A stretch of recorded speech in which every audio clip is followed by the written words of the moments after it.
Alright, so we proceed to another form of multiplication.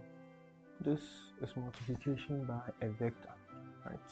So we want to multiply a matrix by a vector, right? We know what a vector is. By a matrix, we mean by a vector, we mean a 2 by 1 matrix, right?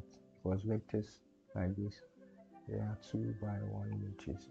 So they are also matrices, but for the purpose of this section, we call them vectors, right? Because they are 2 rows, 1, 2 in 1 column, right? Or they are column matrices, column vectors, sorry. No, a column matrix, whatever, right? So you see how these multiplications work. So let's see. If I have A, which is made of A, B, C, and D, and I have X, which is my matrix, my vector, made of X and Y, then how can I multiply A and X? How can I find AX? Right, let's see. First of all, what is A? What is the order of A? A is a 2 by 2 matrix. Then we are multiplying that with a 2 by 1 matrix. Is it possible? Yes. Because we have the same numbers in the middle here. Right, it's possible. So we can go ahead. Let's see. Let's try AX to XA. For XA, we'll have a 2 by 1 matrix multiplying a 2 by 2 matrix, which is not possible since 2 is not equal to, right? Because of this, it's not possible. So this one will be wrong. It's not possible, right? That means that every time we are multiplying, make sure that the matrix comes first, followed by the vector. When you do it the other way around, there is no way to do it, so you cannot even do it, right? So let's see. A times X, let's put them side by side, and then follow the same algorithm as we did for finding multiplying matrices. So we'll multiply the first row by this vector, then the second row also by it, right? It's very simple. So first, AB multiplying AX, XY. So A times X, that's AX plus B times Y, that's BY. Perfect. Then this time is C times X, that's CX, plus D times Y, that's DY. Very simple, right? It's so simple. So let's take a good example. And then whenever you multiply, you're going to get a vector at the end, because this will give you 1 unit, and this is also going to give you 1 unit. So you have a vector at the end. How does this thing really work? This is how it really works. Whenever you multiply whenever you multiply matrices, and then the numbers in the middle here merge, right? So see them as merging, right? So the 2 and the 2, they merge together, and then your product becomes what's out here and what's out here. So our product here will become a 2 by 1 matrix, and that's what we have here. It's a vector. That means that, so let's see, if I have a 3 by 3 matrix multiplying a 4 by 4 matrix, will that be possible? No, because these are not the same. So it's not possible. This is not possible. Let's try another one. If I have 3 by 3 multiplying a 3 by 4, is that possible? Yes, because these are the same. It is possible. But how will our products look like? Our answer, what order will our answer be in? That is what we get from here. Our answer will be 3 by 4, right? 3 by 4. So our answer will be 3 by 4. Right.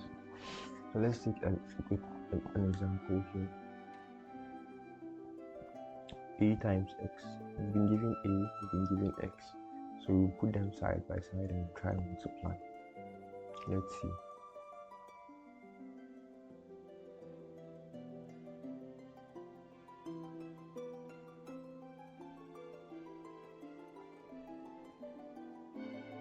Right, let's multiply. First row by this column.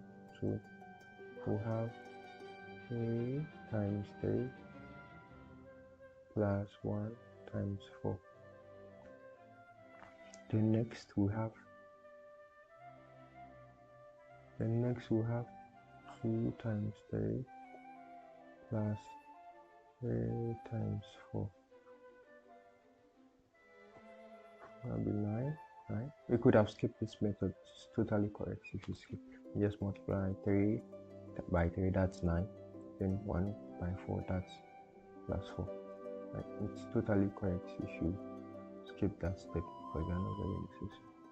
So in the end we have 13 and then 18, and that is our final answer, just as it here. See, multiplied this, which is a 2 by 2 matrix, by a 2 by 1 matrix, and then our answer is a 2 by 1 matrix. Why? Because when you take these, that's 2 and 1, so that forms a 2 by 1 matrix. Right? Perfect. Same applies here. In this example, this times this plus is equal to 7 over 8. It's very simple, right? So do the same thing. 2 times this is 6 plus this 1. 4 times this is 12 plus 2y is equal to x. So in this way, our final product can be equated, right? This is 7 is equal to this 7. That means that 12 plus 2y is equal to 8. When you equate, then you can find your answer. So you compare. So that should be easy for you to solve. You can solve. Right. Another concept called the determinant. The determinant of the matrix. Right. So we have a term called determinant.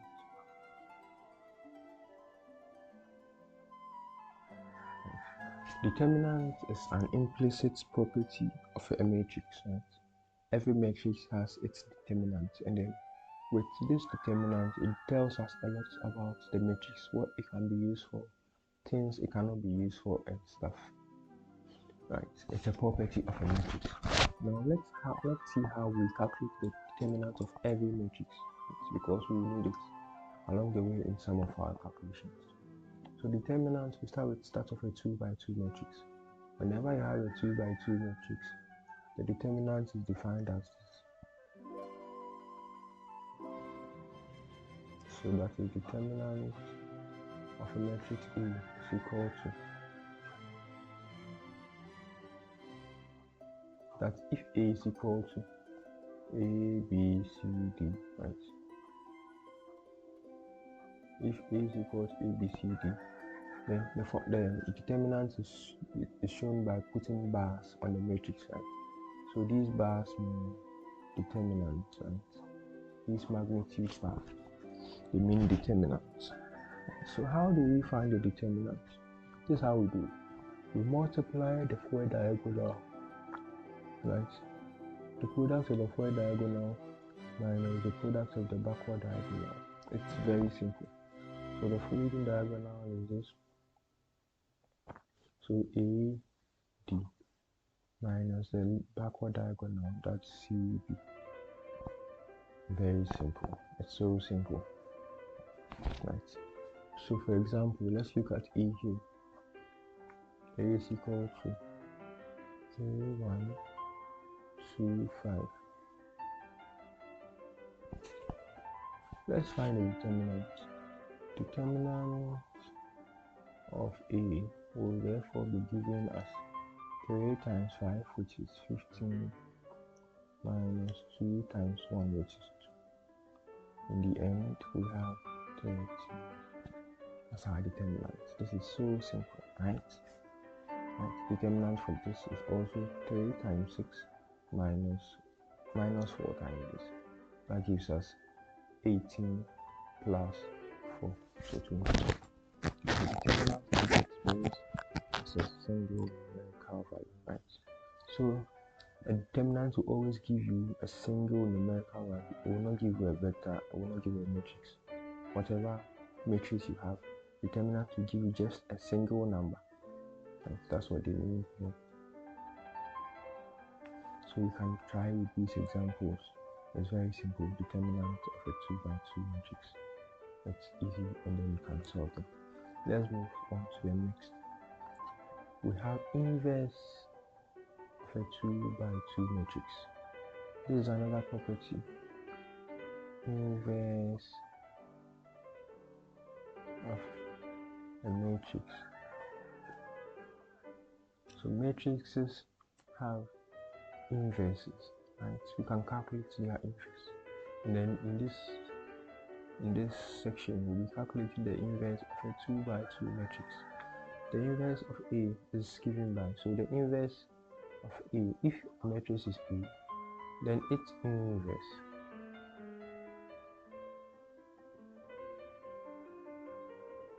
inverse is given by A exponent minus 1, such that A minus 1 is equal to A minus 1A is equal to I. Right. What do they mean by this statement? That statement means that when I take a matrix and I multiply it by its inverse, the product is the same as an int inverse times A. It means that side is commutative, and the answer I'm going to get is always equal to the I, the identity matrix. It's like multiplying 7, right, by its inverse. What do you get in the end? You get 1. If I multiply 13 by its inverse, I'm always going to get 1.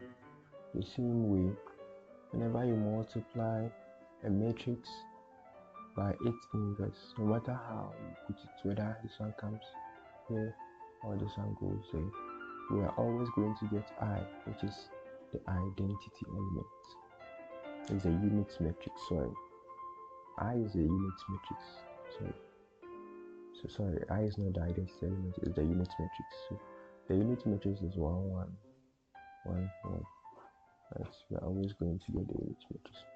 It is only possible to calculate the inverse of square matrix. Right. Why? We'll find out later. What this statement means is, if a matrix is not a square matrix, we cannot find its inverse. It's impossible to find its inverse.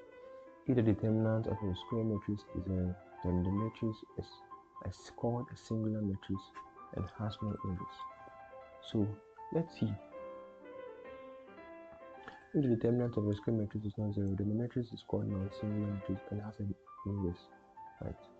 It has, at this level, only the inverse of 2 shall be considered. Let's see. Right? So when a matrix, right, can have a determinant being equal to 0. Let's take an example. If we have 3, 4, right, then we have 4, or we have 6, 2.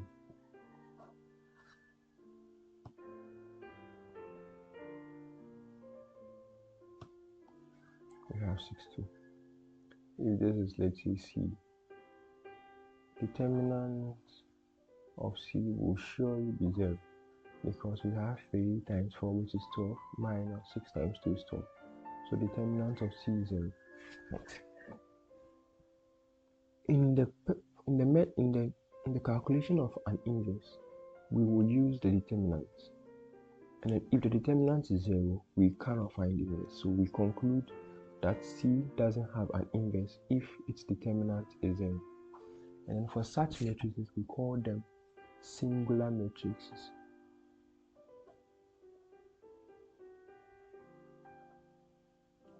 Because they have no inverse, right? And then if it is not 0, for example, like in A, if, okay, right, in A here, we had a definite, right, determinant, which is not 0, a non-zero determinant, then we call this matrix A non-singular. Just know the names, but they are not very necessary matrix, but we call it a non-singular matrix. So for a singular matrix, it has no inverse, but a non-singular matrix has an inverse. For this section, we'll just be looking at that of 2 by 2 matrix. How do we calculate it? So, right, let's see this example. Right, so in calculating, we will solve one example, right? But before that, let's look through the inverse of a 2 by 2 matrix A is given by this, right? So if I want the inverse, it's given by 1 over determinant multiplying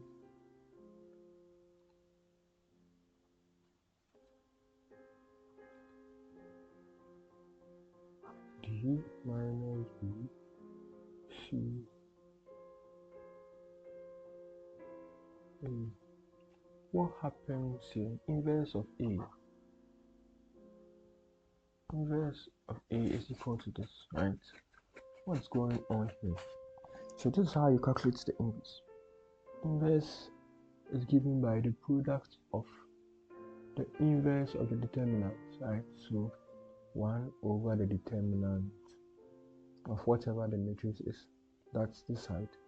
And then this side is called the cofactor. Right? It's called the cofactor matrix. Wait, is it the adjoint? No, sorry, it's not called the cofactor. It's called the adjoint.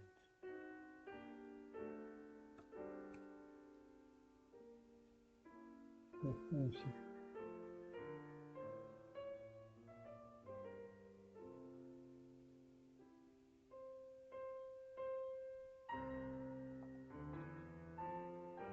It's called the cofactor matrix. Right. So how do we calculate the cofactor matrix? This is just one part of the formula, and the cofactor matrix is also one part of the formula. How do we calculate for the cofactor matrix? The cofactor matrix is given by, so A was A, B, C, D. How do we find the cofactor of A? So for a 2 by 2 matrix, if it is 2 by 2, this is how you find it. A very easy way. We just interchange the places of A and B, the leading diagonal, right? The leading diagonal is AD. So we interchange their places. So we have D here, then we have A here. And then for the other diagonal, right? We keep them, but we negate them. Perfect. That's how we find the cofactor matrix. So it's very simple. So that is what gives you your cofactor matrix. So we multiply this, and this is the determinant, reciprocal of the determinant. That's it. 1 over the determinant. That's the reciprocal of the determinant times the cofactor matrix, and that gives us our inverse. Another method which uses A is illustrated in example 1 below, right? So we'll see this method too later on. Note that the matrix A has no inverse if the determinant is 0, right? Makes sense.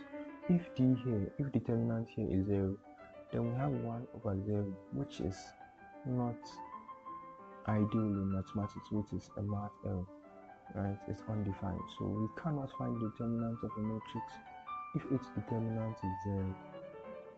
Also, if A is singular matrix, then the determinant of A is 0. If it is non-singular, that if we cannot find the determinant, the inverse, then the determinant is 0. Let's take this example. So we have this matrix, find the inverse. We have A to be given as 1, 2, 3,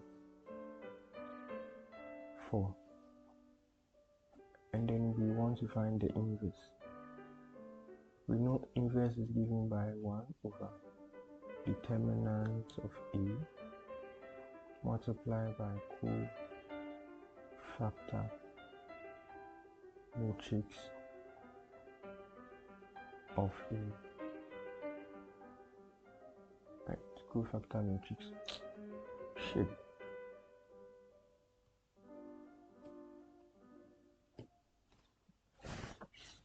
And so I'll put it here. Sorry for that. So 1 over determinant. So let's find the determinant. So let me write it. 1 over determinant. So we have the reciprocal of the determinant. Determinant is given by 4 minus 6. That's minus 2. And the cofactor matrix will be given by 4, 1. You exchange the leading diagonal, then you negate the other diagonal. This is the formula for the inverse. So in the end, we just multiply 3 by this fraction. So we have half, negative half times 4, that is minus 2. Negative half times this, that is 1. Negative half times this, that is minus 3 over 2. Then negative half times this, we have minus half. Perfect. In the end, this is the answer. So let's see. This is what we have here. Minus 2, 1, minus 3 over 2. And it's so simple. Wait. It's supposed to be a negative here. So this one is positive. Right. So in the end, that's the answer. It's so easy. There is an alternative method for solving it using the A inverse, using the A multiplying A inverse identity, right? So if we have A minus 1 is equal to I, where I is the identity matrix, then we can multiply and find A. So in this case, we know A, but we don't know A minus 1. We put A and then A minus 1, A inverse side by side. We do the multiplication to get this. We can do that. And then we compare A plus 2C is equal to 1. Then 3A plus 4C is equal to 0. This is simultaneous equation. So you solve them simultaneously to get A, B, C, and D. And then you end up getting your answer. Like it is done. Sure, we'll solve some example in the next question. The next section. Right.